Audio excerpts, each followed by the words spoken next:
back to my channel. We are going to pick up the recap of Beauty and Black right where we left off.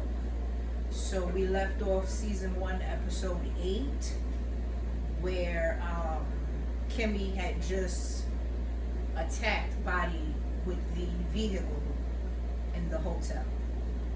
So episode 9 picks up right at that point. We're in the parking lot of the hotel where Kimmy, Rain, and Angel stay. And right now, Angel is driving Kimmy away from the parking lot. They've left the crime scene. They're just driving. We don't know where they're driving to. They're just driving.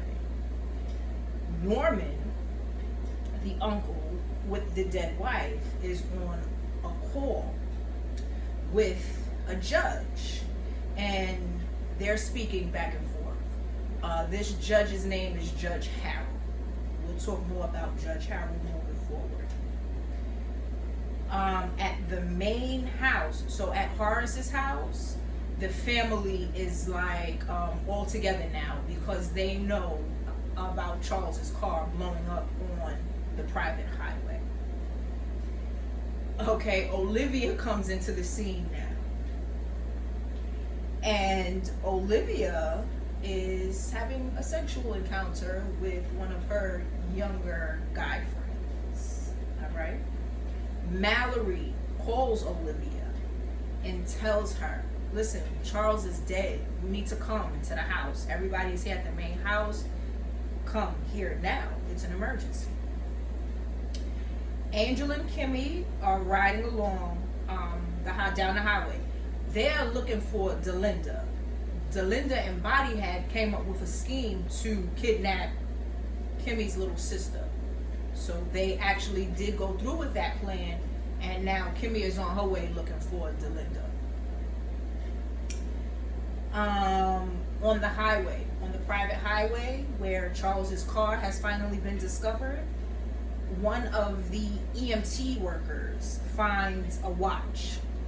And we know that the watch belongs to Charles because it's inscribed on the inside. So like on the inside of the watch it says, to Charles from somebody that name starts with a V. But that name wasn't all the way said. So we just jumped to the conclusion that this is a watch that the lawyer gave him. The lawyer's name is Vernell. Okay. Jules confronts Norman about killing Charles. Because remember, Charles is dead, his car has blown up to the highway, and so now Jules goes and confronts Norman. Because Norman's motive for killing Charles would have been that he thought Charles had something to do with the killing of his wife. It's a big mess. Kim. So back in the car with Angel and Kimmy. Kimmy calls her mother. She wants to confront her mother about how did these people get to Sylvia. What's revealed is that the mother basically sold Sylvie to Delinda and Body. The mother is an old crackhead fiend whore who I don't care for. I made this very clear in my last recaps. So the mother has a boyfriend who's been living with her forever. This boyfriend basically molested Sylvie and Kimmy all their young lives. Then the mother turns around and sells Sylvie, the young 16-year-old sister, to Delinda and Body. Okay, we turn the page on my notes now. Okay, so now back at the main house, the family is talking. Olivia gets to the house and she is frantic. She's livid. She's trying to understand what has happened to her son. Is her son really dead? Is Norman the person who did this? What's going on? Horace and Roy have an argument. Roy is always playing a victim. Oh, nobody likes me. Nobody cares about me. This, that, and the third. Remember, Roy is a crackhead. He's just a weirdo. Roy's a character. Mallory is now confronting Roy, asking him, does he even know what he's saying? Does he care about what's actually taking place? Like, the reason for all of us being here is because Charles is dead. And you're whining and ranting and going on about yourself. Relax, calm down, let's figure out what's going on with Charles. This is the conversation that Mallory is having with Roy. Now we're back with Kimmy and Angel. They make it to like some sort of a chop shop because they need a new car. The one they were in previously is not gonna make it. It's not in the shape or the condition that they need to continue driving it. So they dropped this car off, and now they're trying to get a new vehicle. Rain calls while they're in the chop shop, basically, and Rain is now told that Sylvie has been kidnapped by Delinda and Body. We're over here trying to get a new car. This is what's happening. So Rain lets Angel know, listen, I know where Delinda lives. I will send you guys her address. And she does just that. Now we go back to the main house. Mallory is talking to the guy attorney. Remember, they have a guy attorney who has represented the family for years. But he's really present now because there is a case out against the family pertaining to their hair care products causing cancer into the folks. So Mallory is now talking with this lawyer. And she's telling him, hey, I need you to go by Charles's house.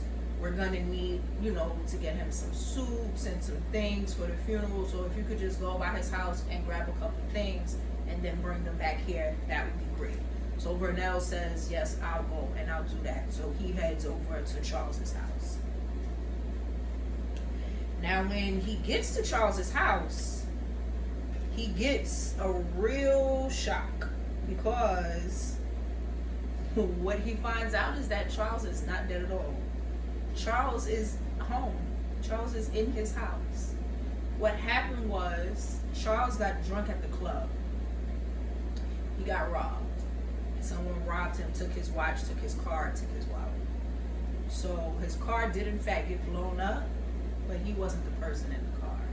The person who robbed him of his things is the person that's dead in the car. So Vernell is just in a state of shock, like, bro, everybody is back at the main house thinking dead, planning, whatever they're gonna do to Norman because they think he is responsible for you being dead. And you just back here at the house chilling like it's nothing? Absolutely crazy. Okay. So basically, he tells him, the lawyer tells Charles, like, listen, we gotta take you to the main house so your family can see you and know that you're not dead. So please put some clothes on and let's go to the main house. Okay, so Kimmy, so they got from the chop shop, they got themselves a car. Kimmy makes it to Delinda's house. Remember, Rain gave her the address? Kimmy is there. First of all, this scene was crazy. Kimmy kicked in the back door of that lady's house. Kimmy had herself a nice big shotgun, and she went in there and she asked the lady, she said, where's my sister? Delinda acting all frantic like she don't know what the young lady was talking about. The young lady, first of all, they got into a tussle. They started to fight. Delinda knocked the gun out of Kimmy's hand, right? So they're tussling, they're scrambling.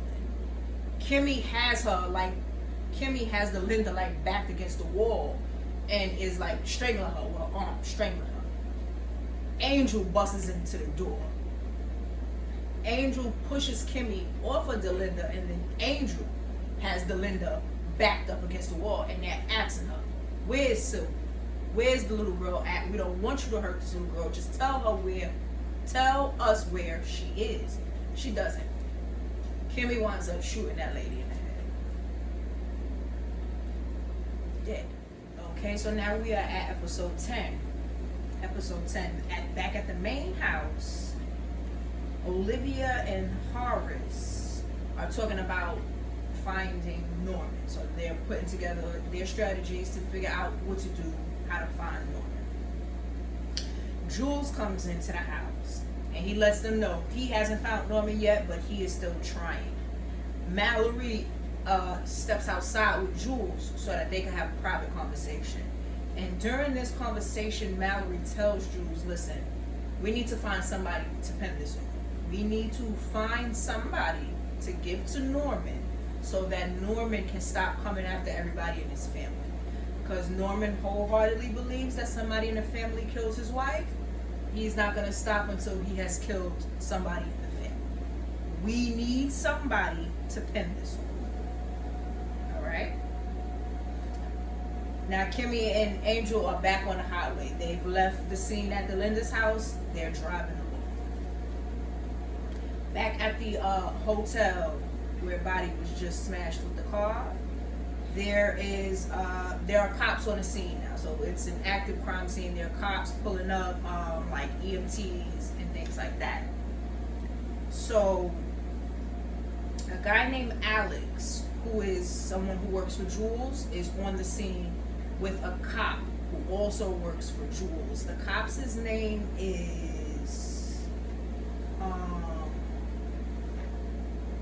Traxon. The cop's name is Traxon. So we have Alex on the scene and we have Traxon on the scene.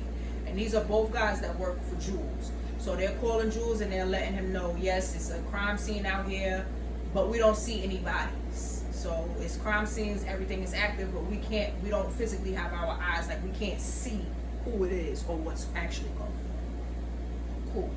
Back at the main house, Olivia, Horace, Mallory, and Roy are there. Norman shows up. So forget about us having to find him. He came to us. So he's at the main house now. And he walks in real nonchalant, like it's nothing. Like whatever.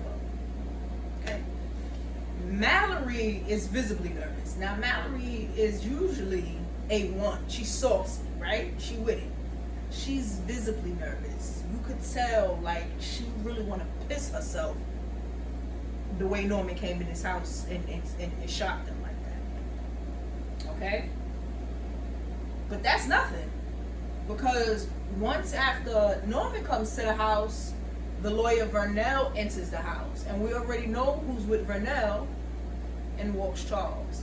And he sachets his little self right on in and plops down on the couch with his good jacket and outfit all like, hey, what's up? I'm not dead, I'm here. What's all the commotion about? I heard y'all was looking for me. Okay? So Jules now is back to the main house. And he walks in with this guy. Big, fat, like junky looking guy. And he says to them, this is the guy. This is the guy that did the hit and run on a private highway. This is the guy who killed Norman's wife. Here he is. Now we're back to Angel and Kimmy. So what we discover is that Angel and Kimmy have now drove to Kimmy's mother's house. And she confronts the mother. But before she confronts the mother, let me start here. The mother lives in a trailer. She's been living in the same trailer since Kimmy was little. So when Kimmy gets to the trailer, she's looking around. She sees there's a new car outside. Mind you, the car costs more and is worth more than the whole trailer that the mother had lived in all her life.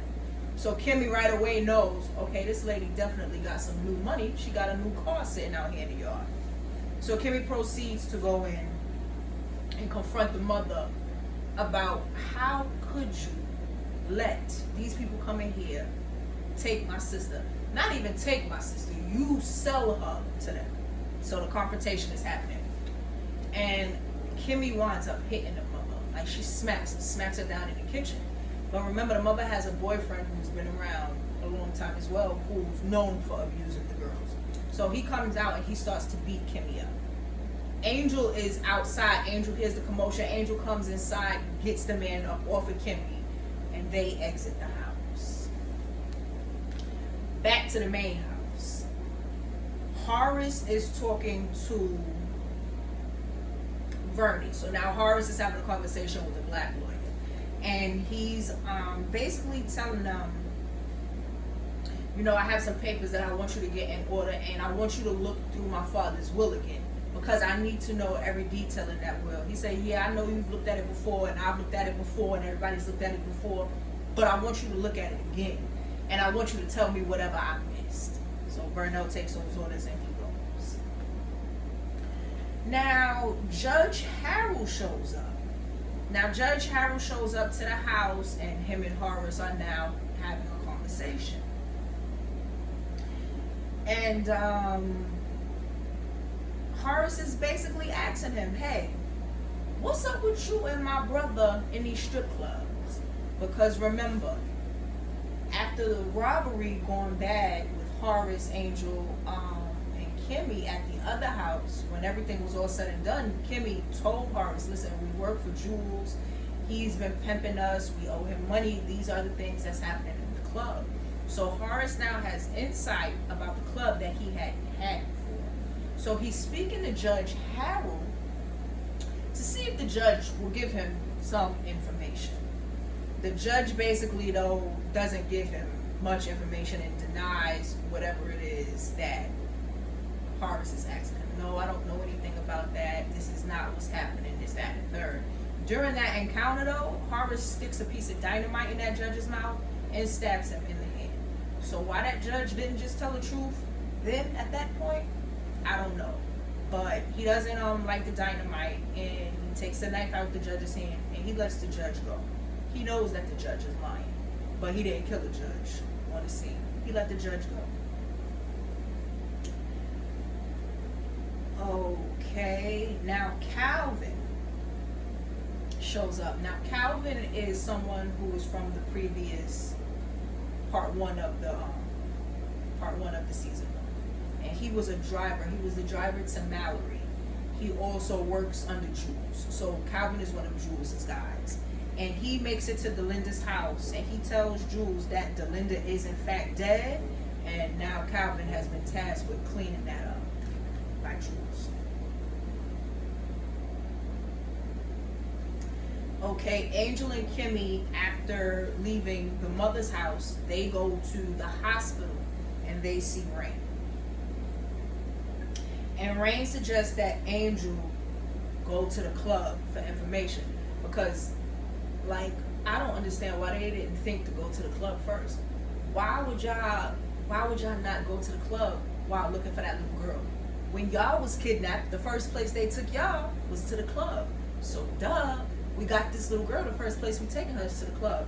But nobody thought to go to the club first. So Rain brings that idea to the table, yo, Angel, Kimmy can't go to the club because everybody knows her, they're looking for her, but you can go back to the club. Go to the club, try to get some information, find out whatever you can find out about Sylvie. And he says, yes, he'll do that. Okay, Calvin and Roy. So Calvin and Roy have a confrontation in the hallway of the office building. So remember, they have a big, beautiful office where they do the day-to-day business for running the hair care line. So Calvin and Roy are now having a confrontation. And Roy is basically accusing Calvin of sleeping with Mallory. Roy is on a paranoid program, and he's just at the guy Calvin because he thinks Calvin is sleeping with Mallory. Okay, Kimmy is at the hospital with Rain. They get a call from Roy. Okay, perfect. So now Roy is calling Kimmy. So Rain is telling her no, don't accept the call because they're probably trying to set you up for what you just did to Buddy. But Kimmy is no, I'm gonna go meet him because I'm gonna ask him about information about my sister. I'm gonna go meet him because I'm gonna get some information about how to find Sylvie. So she picks up the call with Roy. Roy lets her know, listen, I want you to meet me at the hotel at 12 noon today. And she says, all right, I'll be there. She leaves the hospital and she heads over to go meet Roy to the hotel. And that's how that episode ends. So we'll jump right into episode 11. Jules finds out that Kimmy, in fact, killed Delinda. He's told by Alex and the cop that were at the crime scene. Now they have confirmation, okay? Body is dead, Delinda's dead. We can give him this news. So now Jules knows for a fact that Kimmy has killed his two girls. All right, Olivia and the young boy. So now there is a single Olivia and her young boy. And they are sitting on her couch in her home. And they're having a conversation. And at first I couldn't really follow the conversation. Then I sat and I really listened. And she's having this conversation with this young boy about the plot to rob Horace. So what we find out in this scene is that it was Olivia's guys who ran up in that house and robbed Horace. It wasn't Angel's people. Angel's people never showed up. It, in fact, was Olivia's people who showed up to that house that night to rob Horace. And she's sitting here and she's talking to the young boy because she's mad that they didn't kill Horace. She's mad that Horace killed all those boys. And so she's telling him, like, yeah, what's up? You haven't heard from the guys yet? What's going on? What's the update? And he's like, no, I haven't heard from them. I don't know what the update is. She said, I'm going to give you the update. The update is Horace is alive and he's walking around. So what I paid you and those boys to do, y'all didn't do. So now this is what you're going to do.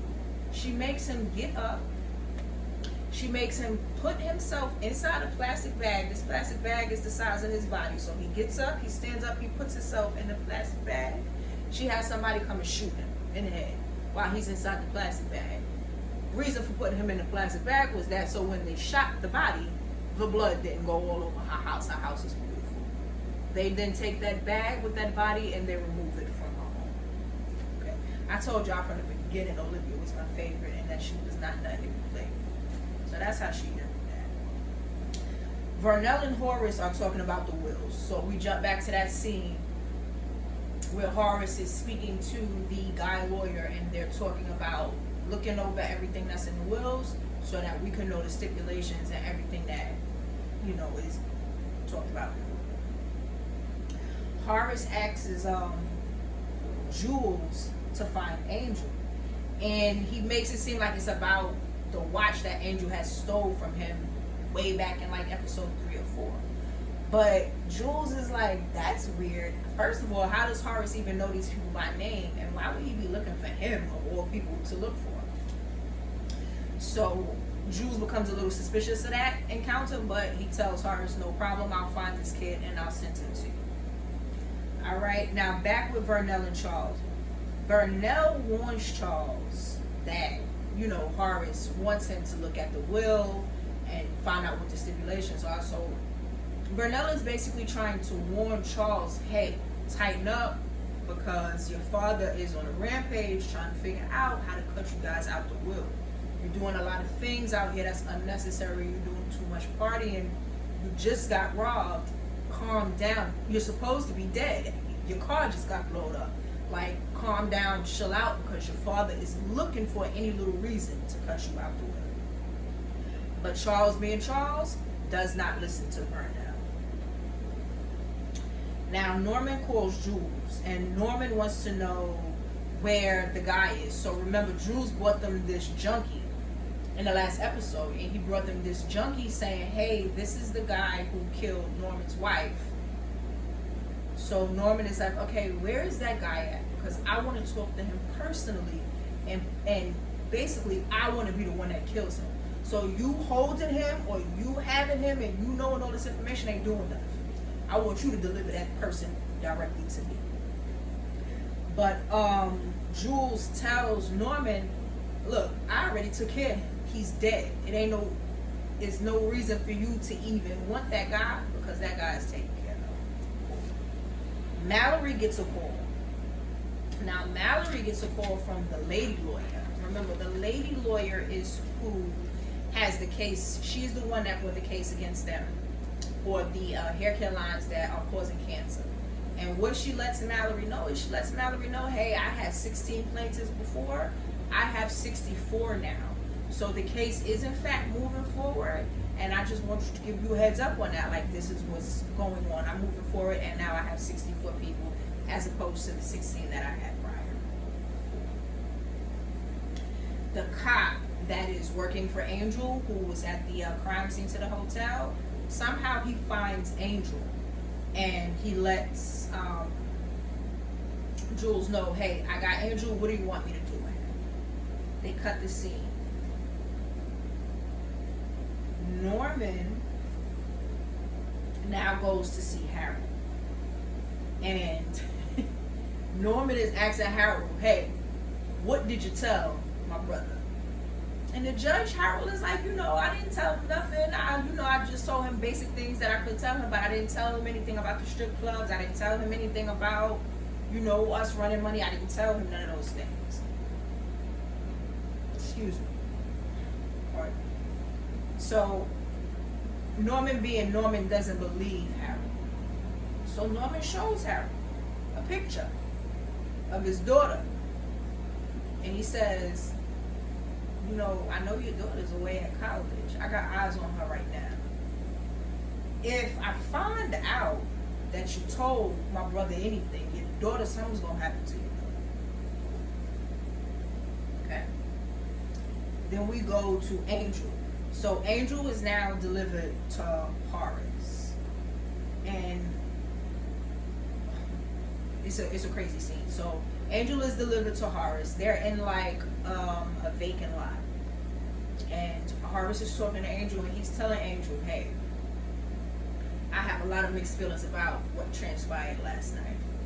I brought you guys to that house because I wanted to let y'all know this is a house that I was going to give to y'all.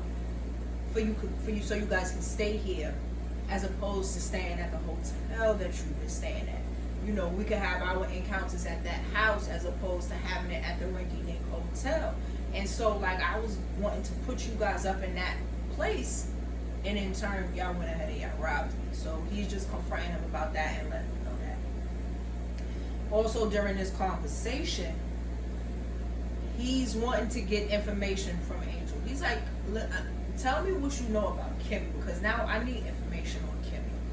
And I want to know what kind of person she is, and I want to know everything you know about her. So Angel is a real chatty patty. So the scene cuts, but you know that Angel is telling Horace whatever it is that Horace wants to know. Vernell is like on a mission to warn the family about Horace wanting more information from these wills. So Vernell calls Mallory, and he gives her the same warning that he gave Charles. Lets her know, hey, Horace has me looking deeper into these wills, so you guys have to tighten up. Whatever kind of crazy stuff y'all doing, just be alert, be mindful, because Horace is wanting to find any kind of slip up from you guys to cut you out of the will.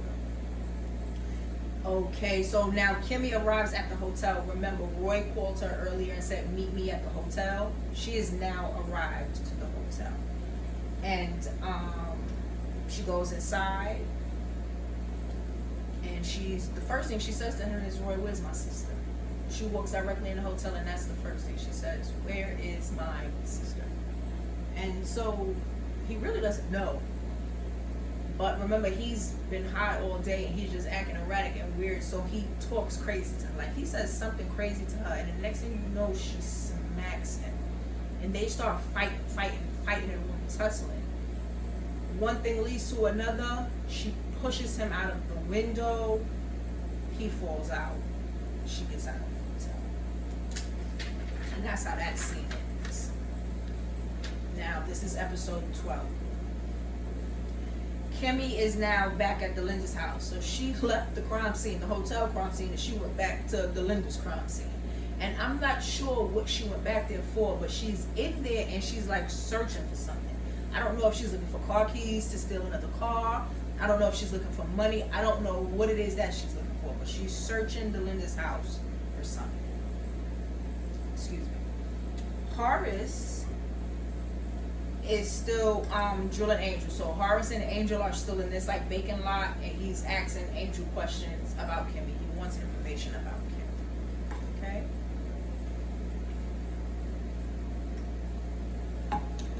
Horace in this scene also reveals to Angel. He lets Angel know. He says, "Hey, I know." He doesn't say it in my language, but this is basically what he says. He says, "Hey, I know those wasn't your guys who came to that house last night. I know that for a fact." So Horace knows that it was someone else's guys who came. He knows that it wasn't Angel's guys. I'm just not sure if he knows it was Olivia.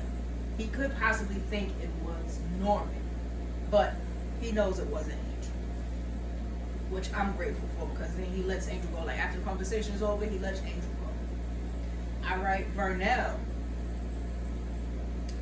in a state of shock, shows up back to Charles's house, and he is upset because of the conversation him and Roy just had. Remember, Roy accused him of wanting to sleep with Mallory. Now, we all know he's sleeping with Charles, but in Roy's mind, he's sleeping with Mallory. So, Verno goes to talk to Charles about that, letting him know, like, this man is about to expose me, or maybe he's going to blackmail me. I don't know what he's planning on doing, but he knows that we're together. Okay? Now, Kimmy goes back to the hotel. Kimmy goes back to the hotel that she stays at, where the crime scene was prior. And she gets startled. She gets startled because Angel pops back into that hotel too. So Angel leaves the lot from Horace and goes to the hotel and meets Kimmy there. Him and Kimmy are now in the hotel room together. Kimmy is trying to leave. She went back there, I guess, to grab something. She has things at the hotel. So she went there to grab something, and her plan is to then leave the hotel to continue searching for her sister. Right? Jules shows up to the hotel while Kimmy and Angel are talking. So Kimmy goes and she hides. Jules comes in and he speaks to Angel. By the grace of God, he does not find Kimmy in that room. So eventually he leaves after, shaking Angel up a little bit. He eventually leaves. And that scene leaves. So now we go back to Horace. Horace is at the hospital. He's visiting with Rain. So he left Angel at the lot and he went to the hospital. Now he's at the hospital. He's visiting with Rain. And he's asking Rain the same type of questions that he just finished asking Angel. He wants information on Kimmy. Now, Rain, being who Rain is, she don't speak as easily as Angel does. So she's not willing to give up any information. So Horace takes his cane and starts poking her in the butt where her blood clots are from her botched body surgery. And he hurts her to the point where she has to go into surgery. So he does that in an attempt to try to get information out of her. He really never gets, and then the girl winds up having to be rushed to surgery. Okay, Kimmy eventually leaves the hotel after Jules leaves. But what she doesn't know is Jules has the cop guy Traxon standing outside of the door. So once she exits the hotel, the guy snatches her up. So now he has Kimmy. And he calls Jules and he says, "Hey, I got her." So now they're in the car and they're riding along, and she's asking the cop now, like, "Yo, where's my sister? I don't care what y'all think y'all about to do to me. I'll let it happen. But let me know where my sister is so I could get her to safety. This doesn't have anything to do with her. Y'all made y'all point clear to me. Let me know where my sister is." This guy, he doesn't know, and he's not giving her information. So she wrecks the car. She grabs the wheel. She causes an accident, and she wrecks the car. Somehow, she gets out of the car, and she walks away, but the man is trapped inside the car. So she gets out the car. She runs down the highway. She steals a car from a lady. What she doesn't know, though, is that the lady's father is an old man, and he's in the back seat of that car, asleep. He's ill. He's not feeling well, so he didn't have enough energy to like do anything to fight anyway. So the old man is laying in the back seat of the car, sick. She has no idea. She steals the car. She drives away. Okay. Then we go to the club. Now, Angel is talking to Alex. Remember, Alex is somebody who works with Jules. So we're back at the club. Angel is talking to Alex. Then Angel goes to the locker room, and he's preparing to get ready for the night. He's going to put his outfit on. We have a girl named Felicia who's into the scene now. And Felicia is basically Body's replacement while Body is away. So Felicia is there to run the girls. So Felicia confronts Angel in the locker room.